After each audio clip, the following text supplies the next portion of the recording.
Okay, so the fader fox has a pretty generic mapping.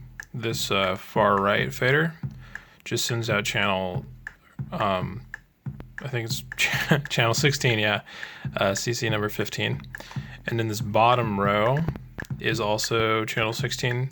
So this is CC, or this is note, what is this? 8, 9, 10, 11, 12, 13, 14, 15. These aren't mapped, so I will add the mapping right now. There we go. So now when I move this, you can see there's now this amp param, and this is just the Octatract's volume control.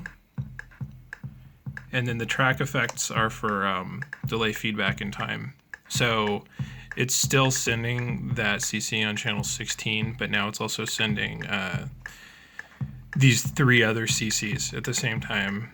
And the value is the same for track effects 2 and 3 for the delay. It's the same as the incoming CC, but it gets, we subtract that from 127 and divide it by 2 for the amp param value, and that will make it an inverse relationship from the other two, and also lower. That probably sounds really complicated, but anyway, here's what it looks like on the actual Octatrack. See, the volume goes down. I'm pushing it up and it goes down. I'm pushing it down and it goes back up. And then on the delay page, I'm pushing it up and they just go up. So it's like a multiplexer, I guess, in that case. So I don't know if you could hear very well what was going on there, but it's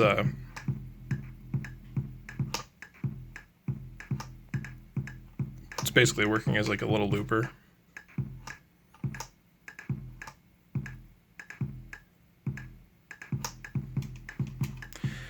And then these buttons, this mapping sends the same CC for all of the notes.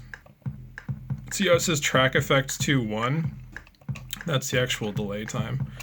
And they're all either multiples or powers of 2 or powers of 2 times 3. So that works out to be triplets or note values. So if we look at the time, when I press those buttons, I'll press button 1, it says 8. 16 for button 2, 24 for button 3, 32, 48, 64, 96, 128 for the last button.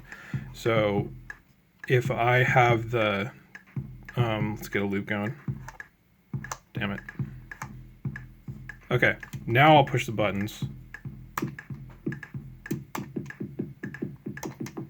And the delay time changes to the loop time changes, but it gets kind of like squirrely, I guess. So now if I have that loop and I want to kill it, I can just nudge this down and it controls those other 3 parameters at the same time. See, now it turns into kind of an echo. Anyway, that's the gist of it. I probably should have had my coffee before I made this video, but yeah. Let me know if it's not helpful. I'll make another one that's less confusing.